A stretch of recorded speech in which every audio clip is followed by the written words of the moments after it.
അസ്സലാമു അലൈക്കും. അൽഹംദുലില്ലാ വസ്സലാത്തു വസ്സലാമു അലാ റസൂലിൽ അമീൻ വഅലാ ആലിഹി വസഹ്ബിഹി അജ്മഈൻ അമ്മാബാദ്. ഏറെ പ്രിയപ്പെട്ട 28ാമത് പ്രോഫ്കോണിൻ്റെ അതിഥികൾ, എൻ്റെ പ്രിയ കൂട്ടുകാർ, പ്രൊഫഷണൽ വിദ്യാർത്ഥികൾ, ഇന്ന് ഒരുപാട് ഡിസ്കഷന് ശേഷം നമ്മുടെ 6ാമത്തെ സെഷനിലേക്ക് കിടക്കുമ്പോൾ engineering values in the field of technology എന്നുള്ള ഒരു ഏറ്റവും പ്രാധാന്യമുള്ള ഒരു ടോപ്പിക്കിൽ, ആ പ്രാധാന്യമുള്ളത് എന്ന് പറയാൻ കാരണം നമുക്കറിയാം, മൈക്രോ ലെവൽ മുതൽ മാക്രോ ലെവൽ വരെ, അല്ലെങ്കിൽ എവരിവെയർ നമ്മുടെ സൊസൈറ്റിയിൽ, നമ്മുടെ ഡെയിലി ലിവിങ്ങിൽ, നമ്മളുടെ ഏതൊരു പാർട്ട് എടുക്കുമ്പോഴും അവിടെ ഒരു എൻജിനീയറിങ്ങിൻ്റെ അല്ലെങ്കിൽ എൻജിനീയറിൻ്റെ വർക്ക് ഉണ്ടാവും. അതിൻ്റെ ഒരു ആഫ്റ്റർ എഫക്റ്റ് ആയിരിക്കും, അതിൻ്റെ ഒരു ഔട്ട്പുട്ട് ആയിരിക്കും നമ്മൾ ഉപയോഗിക്കുന്ന എല്ലാ സിസ്റ്റവും. ഈവൻ നമ്മുടെ വീടിൻ്റെ അകത്തെ അടുക്കളയിലെ എല്ലാ ഇടങ്ങളിലും എൻജിനീയറിംഗ് എന്നുള്ളത് അതിൻ്റെ എല്ലാ തരത്തിലുള്ള മനോഹരമായിട്ട് നമ്മുടെ ഈ ഒരു സൊസൈറ്റിയിൽ കിടക്കുന്നുണ്ട്. അതിനേക്കാൾ നമ്മുടെ സൊസൈറ്റി വളർന്നുകൊണ്ടിരിക്കുകയാണ്. ഇന്ന് ഏറ്റവും ഫാസ്റ്റായിട്ട് വളർന്നുകൊണ്ടിരിക്കുന്ന ഒരു വേൾഡ് നമുക്ക് കാണാൻ കഴിയും. നമ്മുടെ ഫോൺ 2 വർഷം മുമ്പ് നമ്മൾ വാങ്ങിയ ഒരു ഫോണ് ഇന്ന് അത് വളരെ പഴയതായി മാറി. അതിൻ്റെ ഏറ്റവും അപ്ഗ്രേഡ് ആയ വശം ഇപ്പോൾ ആ ഫോൺ ഉണ്ടാവും. അതേപോലെ നമ്മുടെ എല്ലാ ഭാഗത്തിനും ഏറ്റവും പെട്ടെന്ന് ഗ്രോത്ത് സംഭവിക്കുകയാണ്, മാറ്റം, ചേഞ്ചസ് സംഭവിക്കുകയാണ്. അപ്പോൾ ഇങ്ങനെയുള്ള മാറ്റം സംഭവിക്കുന്ന ഒരു ഫീൽഡിൽ വാല്യൂസിൻ്റെ ഇടപെടൽ എങ്ങനെയാണ് എന്നുള്ളത് നമ്മൾ പ്രോഫ്കോണെ പോലെയുള്ള ഒരു വേദിയിൽ ഡിസ്കസ് ചെയ്യേണ്ടത് വളരെ അനിവാര്യമാണ്. നമുക്ക് നോക്കാം. നമ്മുടെ ഗസ്റ്റ്സിന് ഓൾറെഡി ഇൻട്രൊഡ്യൂസ് ചെയ്യപ്പെട്ടു. ഞാൻ കൂടുതൽ അത് വിശദീകരിക്കേണ്ട ആവശ്യമില്ല. നമുക്ക് ഏറ്റവും കിട്ടേണ്ടതിൽ നല്ല ഗസ്റ്റ്സ് ആണ് നമുക്കുള്ളത്. ഞാൻ ഡോക്ടർ മൻസൂർ സാറിനോട് ചോദിക്കാം, നമ്മുടെ ഇപ്പോഴത്തെ ഒരു കാലത്ത് ഒരു എൻജിനീയർ വർക്ക് ചെയ്യുന്ന ഫീൽഡ്, അത് പല ഫീൽഡാകാം, അത് മെക്കാനിക്കൽ ആകാം, അല്ലെങ്കിൽ സിവിൽ ആകാം, ഏത് ഫീൽഡിൽ വർക്ക് ചെയ്യുമ്പോഴും പല കാര്യങ്ങളും കോംപ്രമൈസ് ചെയ്യപ്പെടേണ്ടി വരും എന്നുള്ളത് നമ്മൾ പല ഭാഗങ്ങളിൽ നിന്ന്, പല വിദ്യാർത്ഥികളിൽ നിന്ന് കേൾക്കുന്നുണ്ട്. ഇപ്പം ഇസ്ലാമിക് എത്തിക്സ്, അപ്പം അതിൽ വളരെ പ്രധാനപ്പെട്ട കാര്യങ്ങൾ, അമാനത്ത്. നമുക്ക് അറിയാം, ഒരു മുസ്ലിമിനെ സംബന്ധിച്ചിടത്തോളം അമാനത്ത് എന്ന് പറയുന്നത് ഏറെ പ്രാധാന്യമുള്ളതാണ്. ട്രസ്റ്റ് കീപ്പ് ചെയ്യണം. അതേപോലെ തന്നെയാണ് അതില് നമ്മൾ ഏറ്റെടുത്ത ഒരു കാര്യത്തിന് വേണ്ടി ജസ്റ്റിസ് നമ്മൾ ഇത് കീപ്പ് ചെയ്യണം. ഒരു എൻജിനീയറിംഗ് പ്രൊഫഷണൽ ഈ 2 കാര്യങ്ങളിൽ, അല്ലെങ്കിൽ ഒരു മുസ്ലിം ആയിക്കൊണ്ട് ഒരു എൻജിനീയറിംഗ് പ്രൊഫഷൻ കീപ്പ് ചെയ്യുമ്പോൾ അതിൽ നമ്മൾ ശ്രദ്ധിക്കേണ്ട, ആസ് എ സ്റ്റുഡൻറ് അല്ലെങ്കിൽ ഒരു അപ്കമിങ് എൻജിനീയർ ശ്രദ്ധിക്കേണ്ട ഒരുപാട് കാര്യങ്ങൾ ഉണ്ടാകും. മൻസൂർ സാറിൽ നിന്ന് നമുക്ക് തുടങ്ങാം. ബിസ്മില്ലാഹിർ റഹ്മാനിർ റഹീം. അൽഹംദുലില്ലാഹി റബ്ബിൽ ആലമീൻ വസ്സലാത്തു വസ്സലാമു അലാ അഷ്റഫിൽ മുർസലീൻ. Oh my Lord, please give me the strength to deliver the best. At the outset, being thankful for the invitation as part of this wonderful gathering in the 28th ProfCon that's happening very near to my place. I'm extremely delighted and privileged to be representing as part of this group discussion.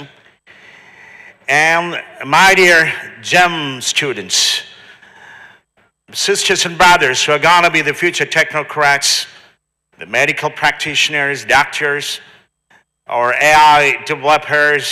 You've been hearing a lot many names here. Data scientists, data analysts, all on, and even the leaders of our community, our India, and of course the world. Assalamu alaikum wa rahmatullahi wa barakatuh. We know that. I personally aware that the time is very limited. One thing I would like to tell you, my dear brothers and sisters,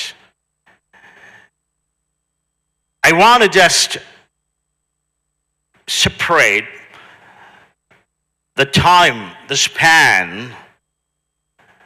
post-COVID and pre-COVID.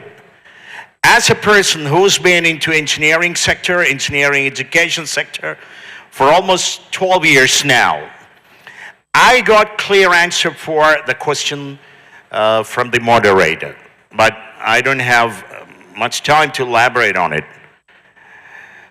അതുകൊണ്ട് എൻ്റെ പ്രിയപ്പെട്ട കൂട്ടുകാരോട്, എൻ്റെ അനുജന്മാരോട് അനുജത്തിമാരോട് വാല്യൂസിനെ കുറിച്ചാണ് നമ്മുടെ ഈ ചർച്ച. Engineering മേഖലയിൽ അത് starting from campuses up to the work places നമ്മൾ കൊണ്ടു നടക്കേണ്ട വാല്യൂസിനെ കോംപ്രമൈസ് ചെയ്യപ്പെടേണ്ടി വരുമോ? Whether we would have to compromise in terms of keeping up our values, that is a question actually. അത് അമാനത്തിനെ പറ്റി ചോദിച്ചു, നമ്മുടെ പിന്നെ ട്രസ്റ്റ് കീപ്പിങ്ങിനെ പറ്റി ചോദിച്ചു. എന്തായാലും ശരി, എനിക്ക് especially more than the academics, എൻ്റെ ഒന്നാമത്തെ ദിവസം ഏത് ക്യാമ്പസിലാണെങ്കിലും disrespect, irrespective of the streams of education, the streams of engineering, whether it is a core branch or the latest branches as AI, ML, data science, then biomedical, and we have new things coming up, computer vision, and even so many things are coming up. ഭക്ഷണമുണ്ടാക്കുന്നതിൽ വരെ AI integrate ചെയ്യപ്പെടുന്ന കാലഘട്ടത്തിൽ മനുഷ്യൻ്റെ dress, അത് പുതിയ dress അണിഞ്ഞൊരുങ്ങുമ്പോൾ ബ്രൈഡിനും ഗ്രൂമിനും വരെ AI integrate ചെയ്തുകൊണ്ട് selection നടത്താൻ പറ്റുന്ന കാലഘട്ടത്തിൽ, എന്തും ടെക്നോളജിയുമായി ഇൻ്റഗ്രേറ്റ് ചെയ്യപ്പെടുന്ന ഈ കാലഘട്ടത്തിൽ, എഞ്ചിനീയറിംഗുമായി ഇൻ്റഗ്രേറ്റ് ചെയ്യപ്പെടുന്ന കാലഘട്ടത്തിൽ നാം മനസ്സിലാക്കേണ്ട എൻ്റെ പ്രിയപ്പെട്ട അനുജന്മാർ, എൻ്റെ മൈ ബ്രദേഴ്സ് ആൻഡ് സിസ്റ്റേഴ്സ്, നിങ്ങൾ ഏത് കോളേജിൽ പഠിക്കുകയാണെങ്കിലും ഏത് കോഴ്സ് പഠിക്കുകയാണെങ്കിലും ഒന്നാമത്തെ പാഠമെന്ന് പറയുന്നത്, നിങ്ങൾ മദ്രസയിൽ പോയിട്ടുണ്ടവരാവും 99%, അത് ഓൺലൈൻ ആവട്ടെ ഓഫ്ലൈൻ ആവട്ടെ, നിങ്ങൾ ദീൻ പഠിച്ചവരാണെങ്കിൽ ആ ദീൻ മുറുകെ പിടിക്കുന്ന തരത്തിലുള്ള ഒരു വിദ്യാർത്ഥിയാകുമെന്ന് എഞ്ചിനീയറിംഗ് ക്യാമ്പസുകളിലല്ല, എല്ലാ ക്യാമ്പസിലും. And when I am coming back to my engineering campus, I would tell you, കോവിഡിന് മുമ്പുണ്ടായിരുന്ന പ്രത്യേകമായ ഒരു എന്താ പറയുക, കുറച്ച് നാണവും കുറച്ച് ഒരു മറയുമൊക്കെ ഉണ്ടായിരുന്നു നമ്മുടെ കുട്ടികൾക്ക്. കോവിഡിന് ശേഷം പലതുകൊണ്ടും ലോകം മാറിയപ്പോൾ പ്രത്യേകിച്ച് നമ്മുടെ മക്കളാണ് മാറിയത് എന്നുള്ളൊരു കൃത്യമായ ധാരണയുടെ അടിസ്ഥാനത്തിൽ ഞാൻ പറയാൻ ആഗ്രഹിക്കുന്നു. പൊന്നുമക്കളെ, whoever is coming to just seek for your assistance or your motivation internally, or somebody's pressing you towards breaking your values and ethics, just be bold in front of them. I am a Muslim. No, I got educated in my Islamic values, in my ethics, Prophet's teaching. I know that. And even though I'm doing my engineering course, I am not ready to sit as a pair. പേരായി ഇരിക്കില്ല എന്ന് ഉദ്ഘോഷിക്കുവാൻ, സ്വന്തം പഠിക്കുന്ന കുട്ടികളോട് തന്മയത്വത്തോടെ പറയുവാൻ, seniors വരുമ്പോ അവരുടെ മുമ്പിൽ ആർജവത്തോടെ അതോടൊപ്പം ബഹുമാനത്തോടെ സംസാരിക്കുവാൻ പറ്റുന്ന വാല്യൂസ് നിങ്ങൾക്ക് കീപ്പ് ചെയ്യാൻ പറ്റുമോ? You are going to be a future and global engineer, my dear friends. I'm telling you. Covid എന്ന് പറയുന്ന മഹാമാരിയിലൂടെ 6ാം ക്ലാസ്സിലും 8ാം ക്ലാസ്സിലും 9ലും പഠിക്കുന്ന കുട്ടികൾ വരെ കമ്പനീസിന്റെ സിഇഒമാരായി, CTOമാരായി, സ്വന്തം സ്ഥാപനങ്ങൾ തുടങ്ങി മാസം 3 ലക്ഷവും 9 ലക്ഷവും 10 ലക്ഷവും ഉണ്ടാക്കിയ 8ാം ക്ലാസ്സിലെയും 10ാം ക്ലാസ്സിലെയും കുട്ടികളെ നാം കോവിഡിന് ശേഷം ഓരോ സ്കൂളിൽ നിന്നും കണ്ടുവരികയാണ്. You please understand. മിനിഞ്ഞാന്ന് ഞാൻ എൻ്റെ സ്റ്റുഡൻറ്റിൻ്റെ ഒരു ഫ്രണ്ടുമായി സംസാരിച്ചപ്പോൾ ആലപ്പുഴയിലുള്ള അവൾ പറയുന്നു, എൻ്റെ മകന് കഴിഞ്ഞ ആഴ്ച 2 ആഴ്ച മുമ്പ് 90,000 രൂപ ഗൂഗിൾ അയച്ചു കൊടുത്തു. 10ാം ക്ലാസ്സിൽ പഠിക്കുന്ന ആ മിടുക്കനായ കുട്ടിക്ക് എന്തിനാണ് ഗൂഗിൾ 90,000 രൂപ അയച്ചു കൊടുക്കുന്നത്? Please understand, is been able to make 9.5 lakhs offer, 9.5 ലക്ഷം രൂപ കഴിഞ്ഞ 1.5 വർഷത്തിനുള്ള ആ കുട്ടിക്ക് ഗൂഗിൾ അയച്ചു കൊടുത്തിട്ടുണ്ട് അത്രേ. Why? I'm telling you, my dear friends, this is the essence what I'm going to give you. ബാക്കി സാറന്മാര് പറയും. What I have to tell you, കോവിഡിന് ശേഷം ലോകം മുഴുവൻ ടെക്നോളജിയുടെ അച്ചുതണ്ടിൽ ലോകത്തെ മുഴുവൻ കറക്കാൻ സാധിക്കും, കൺട്രോൾ ചെയ്യാൻ സാധിക്കുമെന്ന് സാക്ഷാൽ സോമാലിയിലിരിക്കുന്ന കുട്ടികൾക്കും ടീച്ചേഴ്സിനും പ്രൊഫസേഴ്സിനും ഡോക്ടേഴ്സിനും വരെ മനസ്സിലാക്കി കൊടുത്ത നമ്മുടെ നാട്ടിലെ അട്ടപ്പാടിയിലെ ആദിവാസികളുടെ കുട്ടികൾ അവർ വരെ മരത്തിന് മുകളിൽ ഏർമാടത്തിൽ ഇരുന്നു കൊണ്ട് ടെക്നോളജി ഉപയോഗിച്ചുകൊണ്ട് ഓൺലൈനിലൂടെ പഠിക്കാൻ തുടങ്ങിയപ്പോൾ ലോകം മുഴുവൻ ഒരു സെയിം അച്ചുതണ്ടിലായി, ടെക്നോളജിയുടെ അച്ചുതണ്ടിലായി. ആ ടെക്നോളജി പഠിക്കാൻ പോകുന്നവരാണ് നിങ്ങൾ ഏത് പഠിക്കുകയാണെങ്കിലും. സാക്ഷാൽ ഡോക്ടേഴ്സ് വരെ ഇനി ടെക്നോളജി പഠിക്കേണ്ടവരാണ്. ഇന്ത്യയിലെ നാഷണൽ എഡ്യൂക്കേഷൻ പോളിസി പ്രകാരം, NEP പ്രകാരം UGC ICTM ഒക്കെ കോമൺ ആയി തീരുമാനമെടുക്കാൻ പോകുന്നു. എന്ത്? A doctor is to be trained on latest technology. In the same way, an engineer is to be trained on the basics of medical education. This is what I'm telling you, my dear friends. ഒന്നും മാറിയിട്ടില്ല. AI mobile phone, എൻ്റെ അച്ഛൻ എനിക്ക് mobile phone തരുന്നില്ല എന്ന് ChatGPTയോട് മെറ്റായോട് പറഞ്ഞപ്പോ AI കൊടുക്കുന്ന മറുപടി എന്താണ്? Just kill your dad or kill your mom who's not giving you money or who's not ready to give you the mobile phone. സ്വന്തം പിതാവിനെ, സ്വന്തം മാതാവിനെ കൊല്ലണമെന്ന് ആക്രോശിക്കുന്ന AI മുമ്പിൽ I am a person, I am a student of ethics and values. ഏത് AI വന്നാലും, ഏത് technology വന്നാലും, human mind, പ്രവാചകൻ പഠിപ്പിച്ച മനസ്സുണ്ടല്ലോ, ഹൃദയമുണ്ടല്ലോ. അല്ലാ, there is what? There is a flesh, a piece of flesh. അത് നന്നായാൽ നിങ്ങൾ നന്നാകും, മോശമായാലോ you are worse. Simple, my dear friends. അവിടെ ട്രസ്റ്റ് ആയാലും എത്തിക്സ് ആയാലും ഇന്റർപേഴ്സണൽ റിലേഷൻസ് ആയാലും ഇപ്പൊ കെട്ടിപ്പിടുത്തമെന്ന് പറയുന്നത് നമ്മുടെ പെൺകുട്ടികൾക്ക്, നമ്മുടെ ആൺകുട്ടികൾക്ക് പ്രശ്നമല്ല ക്യാമ്പസുകളിൽ. പക്ഷേ ഞാൻ പറയുന്നു, അടിസ്ഥാനപരമായി വാല്യൂസിൽ നിന്നുകൊണ്ട് നട്ടലുള്ള ടീച്ചറാണോ, നട്ടലുള്ള പ്രൊഫസറാണോ, നട്ടലുള്ള അധ്യാപകനാണോ, നട്ടലുള്ള അഡ്മിനിസ്ട്രേറ്റർ ആണോ, ഡയറക്ടർ ആണോ, you could be keeping up the same thing as it was happening before COVID. കോവിഡിന് ശേഷം കേരളത്തിൽ ഏറ്റവും കൂടുതൽ ഡിസിപ്ലിൻ ഉണ്ടായിരുന്ന ക്യാമ്പസുകൾ വരെ ഇന്ന് മാറിക്കൊണ്ടിരിക്കുകയാണ്. കുട്ടികൾക്ക് പുതിയ ആപ്ലയും പുതിയ എണ്ണം ചമഞ്ഞ് ക്ലാസ്സിലിരിക്കണമെന്ന് നിർബന്ധ ബുദ്ധി. ഞാൻ എൻ്റെ കോളേജിൽ ഞാൻ പറയും, no, if you want to sit just go there. ഞാൻ ചോദിക്കും, എടോ ട്രാൻസ്പോർട്ട് ബസ്സിൽ പോകുമ്പോൾ അവിടെ ഒരുപാട് സീറ്റ് ഒഴിഞ്ഞെടുക്കണു, ലേഡീസിന്റെ സീറ്റിൽ തന്നെ പോയി എനിക്ക് ഇരിക്കണം, എന്താ നിർബന്ധം? തന്മയത്വത്തോടെ എത്തിക്സിനെ കുറിച്ചും വാല്യൂസിനെ കുറിച്ചും അന്യമതസ്ഥരായ നമ്മുടെ സഹപാഠികൾക്ക് വരെ പറഞ്ഞു കൊടുക്കാനുള്ള കപ്പാസിറ്റി എൻ്റെ പ്രിയപ്പെട്ട കൂട്ടുകാരൻ നിങ്ങൾക്കുണ്ടോ? Whether mechanical, civil, electronics, computer science, electrical, AI, ML, data science, you name it.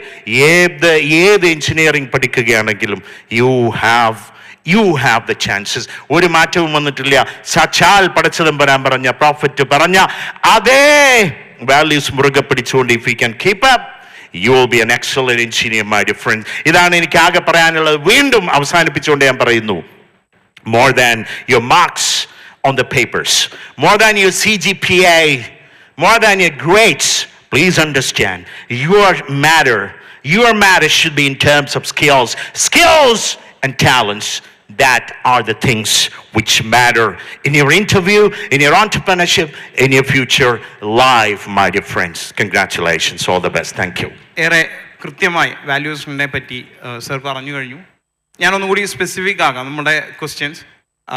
Aslam സാറിനോടാകാം. Sir IIT മദ്രാസിലെ പ്രൊഫസറാണ്.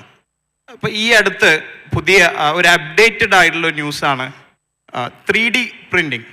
3D പ്രിൻറ്റിംഗ് എന്ന് വെച്ചാൽ നമ്മുടെ സ്വപ്നത്തിൽ പോലെ വീടുണ്ടാക്കാമെന്നും, അല്ലെങ്കിൽ നമ്മൾ ആഗ്രഹിക്കുന്നത് പോലെ നമ്മളുടെ ഒരു കൺസ്ട്രക്ഷൻ നടത്താം എന്നും വരുന്ന ഒരു ചിന്ത, അല്ലെങ്കിൽ വരുന്ന ഒരു പുതിയ ഒരു ഐഡിയ, ആ ഐഡിയ ഇംപ്ലിമെന്റ് ചെയ്ത് കാണിക്കുന്നു സ്ഥാപനങ്ങളിലൊക്കെ. അപ്പോൾ ഈ ഒരു ഐഡിയ പുതിയ കാലത്ത് വരുത്തുന്ന ഒരു ചേഞ്ചസ് നമ്മുടെ ഒരു കൺസ്ട്രക്ഷൻ മേഖലയിൽ, പ്രത്യേകിച്ചും സാറിൻ്റെ ഒരു ഫീൽഡ് അതായത് കൊണ്ട് തന്നെ ഒരു കൺസ്ട്രക്ഷൻ മേഖലയിൽ മാറ്റാവുന്ന ഒരു ചേഞ്ചസ് എന്തൊക്കെയാണ്? അസ്സലാമു അലൈക്കും. ബേസിക്കലി ഞാനൊരു സിവിൽ എഞ്ചിനീയർ അല്ല. ഞാൻ ആദ്യം തന്നെ ആ ഒരു ഡിസ്ക്ലെയിമറിൽ തുടങ്ങട്ടെ. ഫുള്ള് മെറ്റീരിയൽ സയൻസ് ആണ് എൻ്റെ ബാക്ക്ഗ്രൗണ്ട് മൊത്തം. സോ 3D പ്രിൻറ്റിങ് ആക്ച്വലി ഇപ്പം കുറച്ച് പേര്, നിങ്ങൾ യങ്സ്റ്റേഴ്സാണ്, some of you will be watching Formula 1. അപ്പോൾ ഒരു റേസിങ്ങിൽ Formula 2 F2 F3 ഉണ്ട്. അതുപോലെ ടെക്നോളജി ഏറ്റവും കൂടുതൽ എന്താ പറയുക എക്സ്പ്ലോർ ചെയ്യുന്ന ഒരു സാധനമാണ് automotive ഇൻഡസ്ട്രിയിലാണെങ്കിൽ F1. You have the latest technology, innovative one, you try it in the F1 cars normally. അതുപോലെ ഒരു 3D പ്രിൻറ്റിങ് അതുപോലെ ഒരു ഫീൽഡാണെന്ന് വേണമെങ്കിൽ പറയാം. സോ കൺസ്ട്രക്ഷനിൽ യു ഹാവ് കോൺക്രീറ്റ് മിക്സ് ചെയ്തിട്ട് ഒരു മിക്സർ ഉണ്ട്, then it will go towards the construction site. അവിടെ അത് പ്ലേസ് ചെയ്യുന്ന യു ഹാവ് റീഇൻഫോഴ്സ്മെൻറ്റ് എവറിത്തിങ്. അപ്പോൾ അത് ഇൻസിറ്റ്യൂ കാസ്റ്റിംഗ് ആണ്. But 3D printing is more like you have A printer, just like you ഒരു പേപ്പറിൽ പ്രിൻറ്റ് ചെയ്യുന്ന പോലെ you have A printer head. ആ പ്രിൻറ്റർ ഹെഡ് അവിടെ either you transport it there and then you have the mixed design or the material proportions are there. അത് mix ചെയ്തിട്ട് you just print it just on your site. Although technology wise it's very interesting, ഒരു large scale adoption is still not, it's still far away, simply because ഇത് കുറച്ച് challenging ആണ്. F1 പോലെ തന്നെ എന്ന് വെച്ചാൽ you want your cement to pump easily, but at the same time when it comes to cast അത് പെട്ടെന്ന് harden ആവണം. അങ്ങനെയുള്ള കുറേ ചാലഞ്ച് ഉണ്ട്. But construction as a whole ഇന്ത്യയിൽ കുറേ, ഇപ്പോൾ I'm also new to 1.5 വർഷമായിട്ടുള്ളൂ IIT ജോയിൻ ചെയ്തിട്ട്. ഇന്ത്യയിൽ പൊതുവേ പ്രീകാസ്റ്റ് ഇൻഡസ്ട്രീസ് അങ്ങനെ പലതും കൺസ്ട്രക്ഷൻ പെട്ടെന്ന് കൺസ്ട്രക്ട് ചെയ്യണം. ഇപ്പം ഈവൻ ഹൈവേ ആണെങ്കിലും നമുക്ക് ടൈമില്ല, എല്ലാം പെട്ടെന്ന് ചെയ്യണം. So that's also challenging. അപ്പോൾ പെട്ടെന്ന് ചെയ്യുമ്പം it has to be sustainable as well. You have to use materials that is better for the environment and locally available ആയിട്ടുള്ളത്. അപ്പോൾ കുറേ challenges ഉണ്ട്. That's why you need technology such that എന്താ പറയുക you can do a faster construction as well as you need the same properties and or better properties. അപ്പോൾ strength കൂടുതലാവണം, but more eco-friendly materials use ചെയ്തിട്ട്. അപ്പോൾ അങ്ങനെയുള്ള കുറേ technologies is being used in construction in India as well as worldwide. Generally construction as a whole ഒരു issue എന്ന് it contributes a lot to CO2 emission, carbon footprint, energy intensive. അപ്പം it's still moving towards a better sustainable construction, but it's still not there. It will, and ഇന്ത്യയിൽ പൊതുവെ construction is A very disorganised sector. Worldwide it is like that, but India is more, it's very localized, and most of the time laborers are not skilled. അപ്പോൾ അങ്ങനെയുള്ള കുറേ challenges ഉണ്ട്.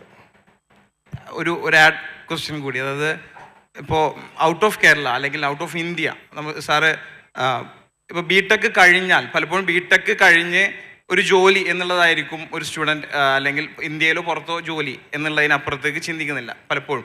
പക്ഷേ ഒരു research അല്ലെങ്കിൽ PhD ചെയ്യുക എന്നുള്ളതിന് ഇന്ത്യയിലോ അല്ലെങ്കിൽ ഇന്ത്യക്ക് പുറത്തോ ഉള്ളൊരു സാധ്യത കൂടി കാരണം. ജനറലി ഇപ്പം ഞാൻ എൻ്റെ എക്സ്പീരിയൻസ് പറയുകയാണെങ്കിൽ ഞാൻ BTech ഞാൻ IIT മദ്രാസിലായിരുന്നു. BTech കഴിഞ്ഞിട്ടാണ് ഞാൻ മാസ്റ്റേഴ്സിന് പുറത്തു പോയി. ഏകദേശം 12 years I was outside. PhD മാസ്റ്റേഴ്സൊക്കെ അവിടെ ചെയ്ത് പിന്നെയാണ് ഇങ്ങോട്ട് നാട്ടിലോട്ട് വന്ന്. അപ്പോൾ initially I was thinking that okay, BTech ചെയ്യുമ്പോൾ തന്നെ okay, I will never do a PhD, never be a professor, എന്താ പറയുക അതുപോലെ ഇരിക്കാൻ എനിക്ക് വയ്യ എന്നുള്ള ഒരു ആറ്റിറ്റ്യൂഡ് ആയിരുന്നു ഇനീഷ്യലി.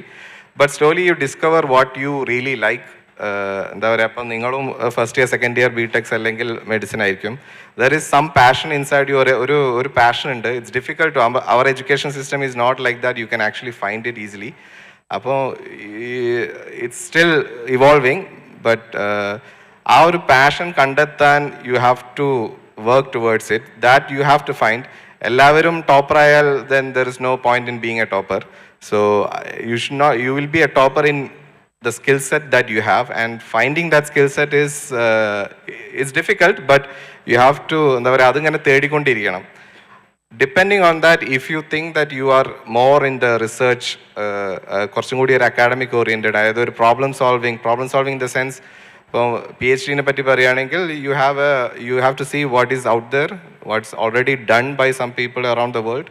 എന്നിട്ട് അതിൽ എക്സിസ്റ്റിംഗ് നോളജ് ഗ്യാപ്പ് എന്താണെന്ന് ഐഡൻറ്റിഫൈ ചെയ്ത് then you have to do research, like try out different experiments or theoretical models, adopt and read things. എന്നിട്ട് അത് സോൾവ് ചെയ്യണ പോലെ, അല്ലെങ്കിൽ you realise that you can solve it. That's PhD ഒരു journey. അപ്പം there are many opportunities if you are in to research within India. Many IITs are there, outside India as well. പക്ഷേ യു have to have the എന്താ പറയുക, ആ ഒരു taste ഉള്ളവർ ചെയ്താലാണ് you will have the output. Normally people just do it for the sake of doing it. That's something in any field, any topic, you should really like what you're doing, then you will be the best in it, in that. In terms of BTech, ippam poduve computer science field and AI field, there's a lot of job opportunities. But generally in India, things are picking up. At least in IITs, students are getting placed well. പിന്നെ പുറത്തോട്ട് പോവുകയാണെങ്കിൽ ഇപ്പം higher സ്റ്റഡീസും താല്പര്യമുള്ളവർ it's a good exposure. But ഇപ്പം I did everything outside, അപ്പോൾ it's obviously I'm bit biased. It will be a slightly better there, but still depends on the university you go. So I went to EPFL and ETH in Switzerland. അതൊരു top 20 university ആണെങ്കിൽ it's better. If you go to any other university it will be equivalent to our IITs or anything. So if you go to a top one, I agree you should go outside and study. Otherwise there are plenty institutes within India that you can do your high studies. Ajith സാറിനോട് എനിക്ക് സാറിൻ്റെ ഒരു field വെച്ചിട്ട് കൂടി ചോദിക്കണം എന്ന് ആഗ്രഹിക്കുന്നുണ്ട്. Sir, ഇപ്പോൾ നമ്മൾ ഓൾറെഡി ഇന്ന് രാവിലെ മുതൽ AI എന്നുള്ളതിൻ്റെ ഒരു സാധ്യതകൾ ആലോചിച്ചു. അപ്പോൾ ഒരു എൻജിനീയറിംഗ് പെർസ്പെക്റ്റീവിൽ AIക്ക് ഇപ്പോൾ ഒരുപാട് ജോലി സാധ്യതകളുണ്ട്. പക്ഷേ പലപ്പോഴും സ്റ്റുഡൻസ് എന്ന നിലയിൽ അതിനേക്ക് എത്തിപ്പെടാനുള്ള പ്ലാറ്റ്ഫോമുകൾ അല്ലെങ്കിൽ ഏത് മേഖലയിലൂടെ കടന്നു പോയാലാണ് AI എന്നുള്ള ഒരു ഫീൽഡിൽ നമുക്കതിൻ്റെ ടോപ്പ് ആവുക, നമ്മൾ ആലോചിക്കുമ്പോൾ അങ്ങനെയാണല്ലോ, ടോപ്പ് ആവാൻ പറ്റുക എന്നുള്ളത് പലപ്പോഴും അറിയില്ല. അതിൻ്റെ ഒരു നോളജിന് ലിമിറ്റ് ഉണ്ട്. അപ്പോൾ സാറൊന്ന് ആ ഒരു മേഖലയെ ഒന്നുകൂടി കൃത്യമായിട്ട് അഡ്രസ്സ് ചെയ്താൽ. അസ്സലാമു അലൈക്കും. ഇപ്പോൾ നമ്മൾ എഞ്ചിനീയറിങ്ങിനെ പറ്റി പറയുമ്പോൾ ഡിഫറെൻറ്റ് ഫീൽഡ്സ് ഓഫ് അല്ലെങ്കിൽ ഡിഫറെൻറ്റ് ഡിസിപ്ലിൻസ് ഓഫ് എഞ്ചിനീയറിംഗിൽ പഠിക്കുന്ന വിദ്യാർത്ഥികളാണ് എൻ്റെ മുമ്പിലിരിക്കുന്ന പലരും, അല്ലേ? ഇപ്പോൾ civil engineering is there, mechanical engineering is there, electrical is there, computer science is there. അപ്പോൾ ഒരു മെക്കാനിക്കൽ എഞ്ചിനീയറിംഗ് സ്റ്റുഡൻറ്റ് അല്ലെങ്കിൽ സിവിൽ എഞ്ചിനീയറിംഗ് സ്റ്റുഡൻറ്റ് ചിന്തിക്കുക, we are doing some standard or core part of engineering where there is no AI എന്നുള്ള രീതിയിൽ ഒരു അസംഷനിലാണ് മുമ്പോട്ട് പോയിക്കൊണ്ടിരിക്കുക. അതുകൊണ്ട് തന്നെ അവർക്ക് AI പറ്റി they know just the word AI, other than that they don't know what is AI. അവരവസ്ഥയിലാണ് നിലവിലുള്ളത്. പക്ഷെ ഞാൻ ഈ AI വന്നതോടുകൂടി അല്ലെങ്കിൽ AIയുടെ കടന്നുവരവോടുകൂടി ചില ബേസിക് ഫീൽഡ്സ് ഓഫ് എഞ്ചിനീയറിംഗിൽ വന്ന പുതിയ കുറച്ച് കാര്യങ്ങൾ ഞാൻ നിങ്ങളോട് പറയാം. അപ്പോൾ അത് പറയുമ്പോഴാണ് നിങ്ങൾക്ക് എത്രത്തോളം പ്രാധാന്യമുണ്ട് നിങ്ങളുടെ കോഴ്സിൽ അല്ലെങ്കിൽ നിങ്ങളുടെ എഡ്യൂക്കേഷൻ സിസ്റ്റത്തിൽ അല്ലെങ്കിൽ നിങ്ങളുടെ അറിവിൽ AI കടന്നു വരേണ്ടതിൻ്റെ ആവശ്യകത നിങ്ങൾക്ക് മനസ്സിലാവും. ഫോർ എക്സാമ്പിൾ, ഇപ്പോൾ ഒരു സിവിൽ എഞ്ചിനീയറിംഗ് ഫീൽഡ് തന്നെ എടുക്കുകയാണെന്നുണ്ടെങ്കിൽ, ഇപ്പോൾ സിവിൽ എഞ്ചിനീയറിംഗിൻ്റെ ഇൻഫ്രാസ്ട്രക്ചർ മാനേജ്മെന്റ് അല്ലെങ്കിൽ ഇൻഫ്രാസ്ട്രക്ചർ മോണിറ്ററിംഗ് എന്ന് പറഞ്ഞൊരു ഡൊമൈൻ ഉണ്ട് സിവിൽ എഞ്ചിനീയറിംഗിൻ്റെ ഉണ്ടല്ലോ. അതായത് നമ്മൾ different infrastructures, dams, bridges, roads etcetera, ഇതൊക്കെ സിവിൽ എഞ്ചിനീയറുകാർ കൺസ്ട്രക്ട് ചെയ്യുന്നവരാണ്. അപ്പോൾ ഇത്തരം കൺസ്ട്രക്ഷൻസിൻ്റെ ഒക്കെ ഒരു മോണിറ്ററിങ്, ഇൻഫ്രാസ്ട്രക്ചർ മോണിറ്ററിങ് എത്രത്തോളം ഉറപ്പുണ്ട്, എപ്പോഴാണ് ഡാമേജ് പറ്റുക, അങ്ങനെയുള്ള കാര്യങ്ങളൊക്കെ എങ്ങനെയാണ് മോണിറ്റർ ചെയ്യുക? ഇവിടെ നമുക്ക് AI ഇൻ്റഗ്രേറ്റ് ചെയ്തിട്ടുള്ള റിസെൻറ്റ് റിസർച്ചസ് അതല്ലെങ്കിൽ റിസെൻറ്റ് ഡെവലപ്മെൻറ്റ്സ് നമുക്ക് മാർക്കറ്റിൽ കാണാൻ സാധിക്കും. ഫോർ എക്സാമ്പിൾ പറയുകയാണെങ്കിൽ, ഇപ്പോൾ ക്യൂൻസ്ഫെറി ക്രോസ് ഓവർ ഇൻ സ്കോട്ട്ലാൻഡ് തലസ്ഥാനത്തുള്ള ഒരു ബ്രിഡ്ജാണ്, ഒരു ക്രോസ് ഓവറാണ് ക്യൂൻസ്ഫെറി ക്രോസ് ഓവർ. നിങ്ങൾ ഗൂഗിൾ ചെയ്തൊക്കെ കാണാൻ പറ്റും. അപ്പോൾ 2.5 കിലോമീറ്ററാണ് ആ ബ്രിഡ്ജിൻ്റെ നീളം എന്ന് പറയുന്നത്, ലെങ്ത് എന്ന് പറയുന്നത്. അപ്പോൾ ഇതൊരിക്കൽ എങ്ങനെയാണ് ഇത് ബ്രേക്ക് ചെയ്യാനുള്ളൊരു സാധ്യതയുണ്ടോ, ഇതിൻ്റെ എത്രയാണ് ഇതിൻ്റെ പവർ, അത് എത്ര കാലങ്ങൾക്ക് ശേഷം ഇതൊരു ഡാമേജ് സംഭവിക്കാമെന്നുള്ള രീതിയിൽ ഒരു അനാലിസിസ്, ഒരു പഠനം നടത്താൻ നമുക്ക് ഫിസിക്കലി ഫീസിബിൾ അല്ല, ഹ്യൂമൻ മോണിറ്ററിങ് ഒരിക്കലും ഫീസിബിൾ അല്ല. ഈ ഒരു സന്ദർഭത്തിലാണ് നമുക്ക് AI അവിടെ കടന്നു വരുന്നത്. അപ്പം AI അതെങ്ങനെയാണ് ആ ഇൻഫ്രാസ്ട്രക്ചർ മാനേജ്മെന്റ് അല്ലെങ്കിൽ ഇൻഫ്രാസ്ട്രക്ചർ മോണിറ്ററിങ് നടത്തുന്നത് എങ്ങനെയാണെന്ന് ഞാൻ പറഞ്ഞുതരാം. ഫോർ എക്സാമ്പിൾ, ഇപ്പോൾ ആ ബ്രിഡ്ജിൻ്റെ തന്നെ പല മേഖലകളിലും അല്ലെങ്കിൽ പല core ഏരിയാസിലും the government of Scotland have deployed small sensors. So these sensors will capture the temperature, the pressure, the stress, the wind, etc. ഇതെല്ലാം ക്യാപ്ചർ ചെയ്തുകൊണ്ടിരിക്കുകയാണ് റിയൽ ടൈമിൽ. ആ പാലത്തിൻ്റെ, ആ ക്രോസ് ഓവറിൻ്റെ പല മേഖലകളിലും പിടിപ്പിച്ചിട്ടുള്ള സെൻസേഴ്സ് ഇത് ക്യാപ്ചർ ചെയ്യുന്നുണ്ട്. ഈ ക്യാപ്ചർ ചെയ്യുന്ന data they are actually real time sending to the server where there is an AI model which will continuously monitor this thing. ഈ AI മോഡലിന് അറിയാം ഏത് ടെമ്പറേച്ചർ, ഏത് സ്ട്രെസ് അല്ലെങ്കിൽ ഏത് വിൻഡ് ലെവൽ എത്തിയാലാണ് ഇതൊരു ബ്രേക്ക്, ഈ പാലം അല്ലെങ്കിൽ ക്രോസ് ഓവർ ബ്രേക്ക് ചെയ്യാനുള്ള പോസിബിലിറ്റി എപ്പോഴാണെന്ന് ആ AI മോഡലിന് അറിയാം, right? So the AI model will automatically analyze the stress condition or risk condition and inform the corresponding authority that the bridge is in risk. അപ്പോൾ AI AI monitored bridge എന്ന് നമുക്ക് വേണമെങ്കിൽ ആ cross ഓവറിനെ പറയാൻ സാധിക്കും, അല്ലെങ്കിൽ AI മോണിറ്റേഡ് ബ്രിഡ്ജ് എന്ന് പറയാൻ സാധിക്കും. അതുപോലെ തന്നെ അതൊരു എക്സാമ്പിൾ ആണ്. അതുപോലെ തന്നെ സിവിൽ എഞ്ചിനീയറിംഗിലെ വേറൊരു എക്സാമ്പിൾ പറയുകയാണെന്നുണ്ടെങ്കിൽ നമുക്ക് SAM 100 നിങ്ങൾ ആരും കേട്ടിട്ടുണ്ടോ? സാം ഇല്ല, അതായത് ഒരു മെയ്സനാണ്, സെമി ഓട്ടോമേറ്റഡ് മെയ്സനാണ്. അതായത് നമ്മുടെ നാട്ടും പ്രദേശങ്ങളിൽ മെയ്സന്മാരെ കാണാറില്ലേ, ഒരു കട്ട പണിയുന്ന ബ്രിക്സിൽ പണിയെടുക്കുന്ന ആളുകൾ. So the SAM 100 can automatically do the brick laying process, അത് കെട്ടിടം പണിയുന്ന പ്രോസസ്സ് ആ റോബോട്ടിന് ക്യാൻ ഓട്ടോമാറ്റിക്കലി ഡൂ. അതായത് അതിന്റെ പ്രത്യേകത എന്ന് പറയുന്നത് ഇറ്റ് ക്യാൻ എംപ്ലോയ്, അതായത് it can work 24/7 and it can produce more productivity than the human Mason. അതാണ് സിവിൽ എഞ്ചിനീയറിംഗിൽ തന്നെ ഒരു എക്സാമ്പിൾ ആണ്. ഇതൊക്കെ AI ഇൻവോൾവ്മെന്റ് ആണ്. അത് AI കടന്നു വരുന്നതോട് കൂടി വരുന്ന മാറ്റങ്ങളാണ്, ഒരു മേഖല, ഒരു എഞ്ചിനീയറിംഗ് ബ്രാഞ്ചിൽ വരുന്ന മാറ്റങ്ങളാണ്. സിമിലർലി നമുക്ക് കമ്പ്യൂട്ടർ സയൻസിലേക്ക് കടന്നാൽ we can see natural language processing, where the machines are trying to understand what is language. അത് ChatGPT കടന്നു വരവോടുകൂടി they can automatically machines can understand the text data. നേരത്തെ നമുക്ക് കഴിയുമായിരുന്നില്ല. സോ ദ ലാർജ് ലാംഗ്വേജ് മോഡലിന്റെ ഇന്നോവേഷനോട് കൂടി അത് മനസ്സിലാക്കാനുള്ള ഒരു സാങ്കേതിക വിദ്യ നമ്മുടെ മുന്നിലേക്ക് തുറന്നു വരികയാണ്. അപ്പോൾ ഞാൻ പറഞ്ഞു വരുന്നത് എന്താണെന്ന് വെച്ചിട്ടുണ്ടെങ്കിൽ, whatever be the field of engineering, whether it is a core field or a new field of engineering, so you have to understand what is AI. You have to think about the possibility of integrating AI, right? അതായത് AI പഠിക്കാതെ ഇനിയുള്ള കാലം, AI മനസ്സിലാക്കാതെ ഇനിയുള്ള ഒരു കാലം, you cannot be a good mechanical engineering, you cannot be a good civil engineering, right? You cannot be a good electrical engineer. The only thing that you have to do is very simple. I will say in 4 steps.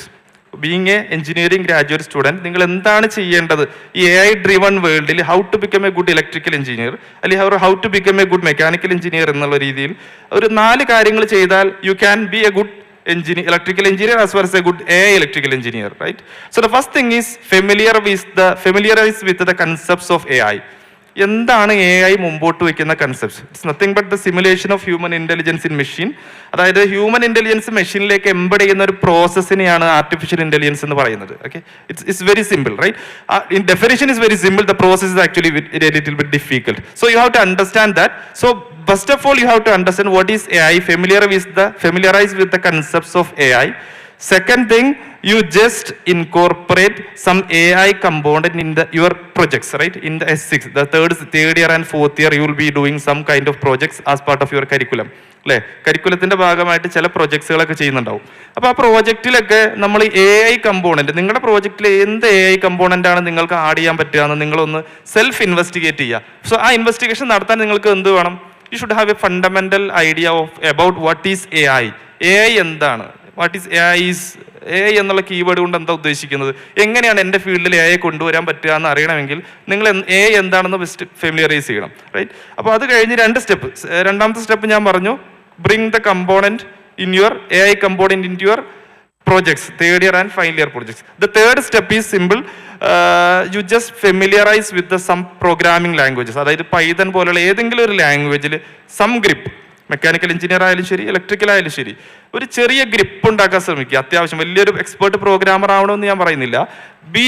Should bring a grip in some of the programming languages in computer science. അത് Python, R അങ്ങനെയുള്ള simple languages ഉണ്ട്, അത് വെച്ചിട്ട് familiarise ചെയ്യുക.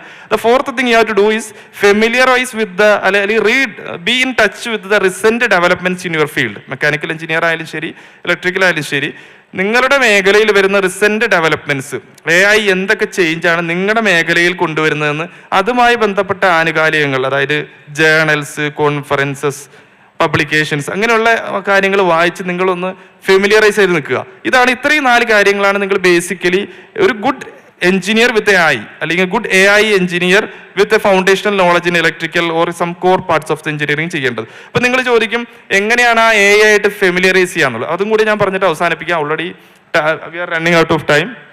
അപ്പോൾ എങ്ങനെയാണ് ഇപ്പം doctor Thahseen നിങ്ങളോട് സംസാരിച്ചപ്പോൾ പറഞ്ഞു he is going to do a course in IISc Bangalore which is in AI, right? So how many of you can afford 1.5 lakh rupees to do a AI course? Nobody can afford, right? Tahsin can afford because he's a medical doctor from some of the medical college, but nobody of us can afford, right? എങ്ങനെയാണ് അത് ചെയ്യാൻ കഴിയുക? It's very simple. Being a student, your mechanical student ആയിക്കോട്ടെ, electrical, computer, ഏത് student ആയിക്കോട്ടെ, you can just go to, you can just log in to Coursera, where there is a course called AI for everyone, right? It is very simple. അതായത് നിങ്ങൾക്ക് നിങ്ങളുടെ സൗകര്യത്തിലിരുന്ന് കേട്ട് പഠിക്കാൻ പറ്റുന്ന ഒരു കോഴ്സാണ് AI for everyone. അതായത് അങ്ങനെ ഒരു ഓഡിറ്റ് ചെയ്താൽ മതി. If you want certification you want to pay, right, to the Coursera. അതൊരു വൺ ഓപ്ഷനാണ്. You can take note of that. AI for everyone is a course that is available in Coursera. If you don't like that course, you can also choose another options. The same type of courses are available in different platforms like Udemy, UDX, right? Different online platforms are there. MOOC platforms are there. You can also log in there and search for AI courses. It is readily available there.